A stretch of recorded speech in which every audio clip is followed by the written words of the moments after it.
Here we are, a peculiar species on a blue-green sphere asking the biggest questions. Are we alone? Is there a grand designer? God? For centuries we've searched for answers in sacred texts and the night sky. But what if the answer hides in mathematics, a place many of us dreaded in school?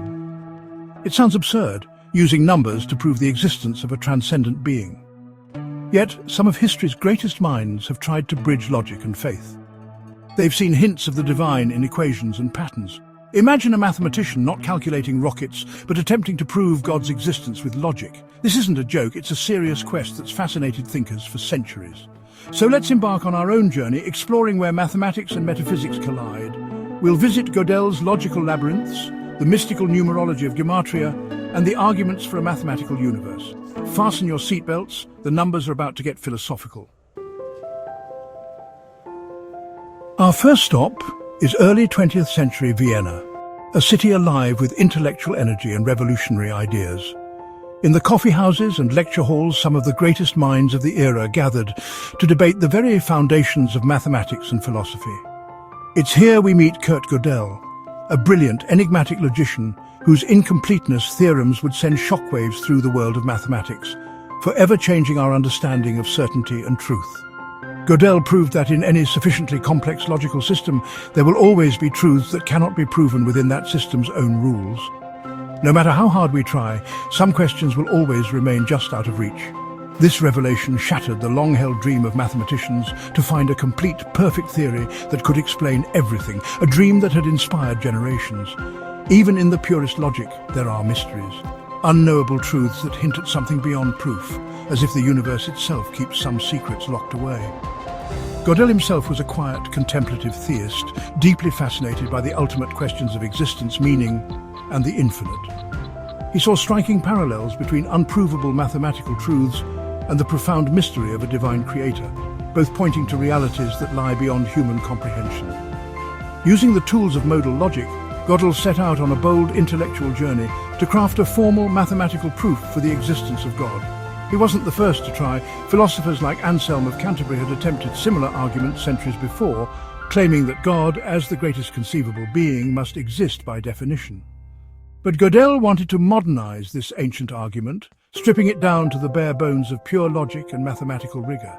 He aimed to build a fortress of reason for the divine, a structure as unassailable as any mathematical proof.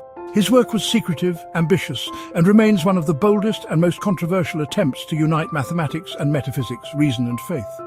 Whether or not he succeeded, Gödel's quest changed how we think about logic, faith, and the very limits of human knowledge, reminding us that some mysteries may always remain.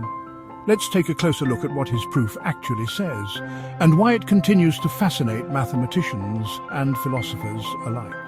The numbers, it turns out, have a story to tell.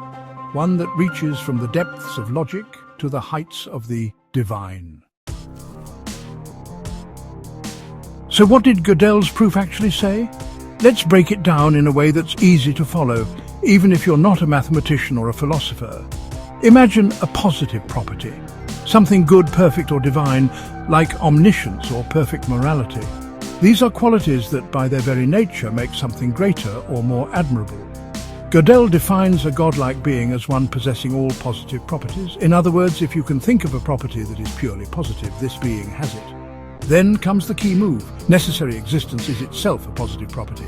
That means existing in every possible world, not just by chance but by necessity, is considered a good thing. If a godlike being has all positive properties, it must have necessary existence. It can't just possibly exist, it must exist in every logical scenario. Therefore, such a being must exist, not just possibly, but necessarily if you accept the initial axioms. The logic is airtight, as long as you agree with the definitions and rules at the start. It's a logical chain. If all men are mortal and Socrates is a man, then Socrates is mortal. Gödel's proof works in a similar way, but with more abstract concepts. Gödel's proof is more complex, but at its heart, it's a formal argument. Define God a certain way, accept certain rules, and God's existence follows. It's a fascinating blend of mathematics and philosophy. The catch? The proof only works if you accept the starting definitions. If you question those, the whole argument can unravel. It's a stunning intellectual exercise, one that blurs the line between logic and belief, and challenges us to think about what we mean by proof. But does it really prove anything about reality? Or is it just a beautiful structure built on abstract ideas? That's where the debate begins. Philosophers and mathematicians still argue about what, if anything, Gödel's proof truly demonstrates. For now, let's leave the world of logic and travel back in time to see how numbers and the divine have been connected in other traditions. Numbers, it turns out, have been linked to the divine in other, more mystical ways. Enter Gematria, an ancient practice that finds hidden meaning in numbers and letters. Let's journey to the ancient Middle East, where numbers and letters were one and the same. In Hebrew and other ancient languages, each letter had a numerical value. This gave every word a hidden number and every phrase a secret code. This practice, Gematria, became a mystical tool for finding divine meaning in texts. Sacred writings like the Torah were seen as blueprints of creation filled with hidden wisdom. If two words shared the same numerical value, it was a sign of a secret connection. Scholars would pore over texts, uncovering links between words like love and oneness. Gematria turned reading into a spiritual treasure hunt. It wasn't just about codes, it was about discovering unity and meaning beneath the surface. For mystics, numbers weren't just quantities, they were keys to the universe. This approach to numbers is less about proof, more about revelation. Let's look at some of Gematria's most intriguing examples. Sometimes the numbers seem to whisper secrets. To truly appreciate the magic of Gematria, let's see how it works in practice, with some of its most intriguing and quirky examples. The Hebrew word for love, ahava, when you add up the numerical values of its letters, comes to 13, a number that carries its own symbolism. Interestingly, the word for one, echad, also totals 13. This isn't just a coincidence, it's a connection that has fascinated scholars and mystics for centuries. For mystics, this means love equals unity, a profound spiritual insight. In their eyes, the numbers reveal a hidden truth, that true love and oneness are inseparable. Here's another playful example. Wine or yain and secret or sod both add up to 70 in Gematria. That's why there's a saying, when wine goes in, a secret comes out. The numbers themselves seem to reinforce this age-old wisdom, blending the mystical with the everyday. The name of God, YHVH, is another example. It equals 26, a number that recurs throughout Jewish tradition and ritual. The heavens and the earth, when their Hebrew names are added together, yield a number with its own mystical significance, hinting at the unity of creation. Sometimes the connections are truly startling. For example, the word for serpent, Nachash, and the word for Messiah, Mashiach, both total 358. This links the ideas of the fall and redemption in a single, paradoxical equation, suggesting that even opposites are mysteriously connected. For Gematria practitioners, these aren't just random coincidences, they're glimpses into a hidden order, a secret architecture beneath the surface of language. In this worldview, numbers become bridges, linking words, ideas, and even cosmic truths, revealing patterns that might otherwise go unnoticed.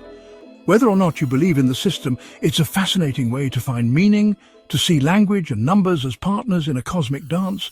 But is this evidence of the divine, or simply clever pattern-finding by creative minds? The debate continues. Let's step back and consider another argument. The mathematical order of the universe itself, where patterns and numbers seem to govern everything from galaxies to seashells.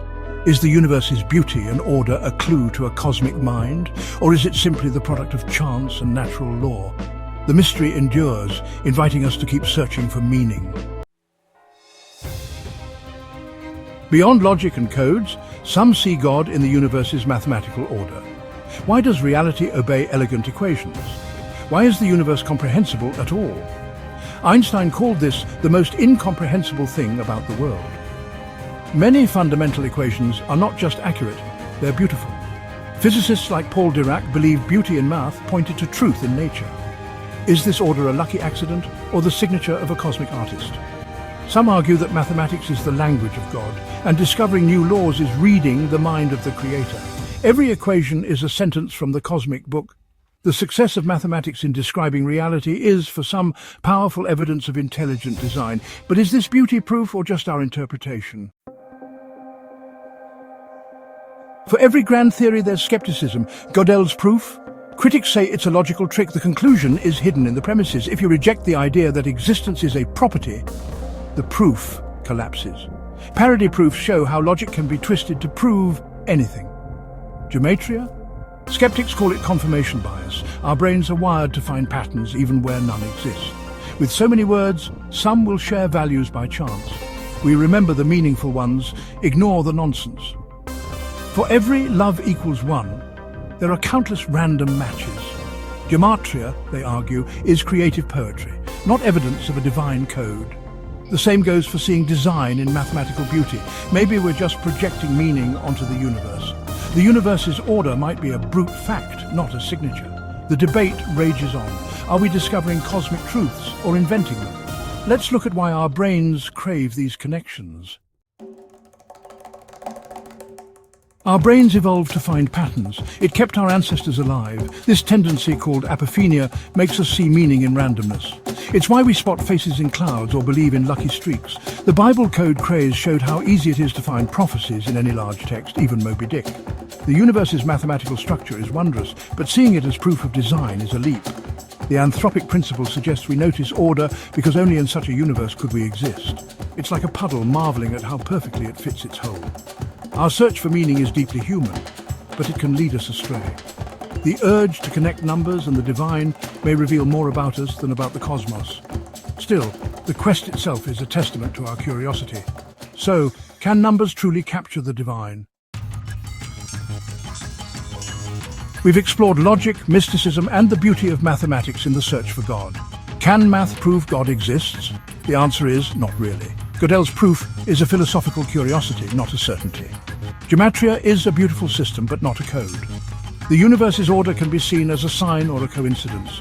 Mathematics is a powerful language, but it has limits. It describes the how, not the why. The deepest questions, why we exist, what it means, lie beyond equations. Faith is a leap into the unknown, not a calculation. If God were as provable as 2 + 2 = 4, there'd be no room for belief. The mystery may be the point. Our search for meaning, through numbers or otherwise, is a deeply human act. If the answer isn't in the numbers, perhaps it's in the questions we keep asking.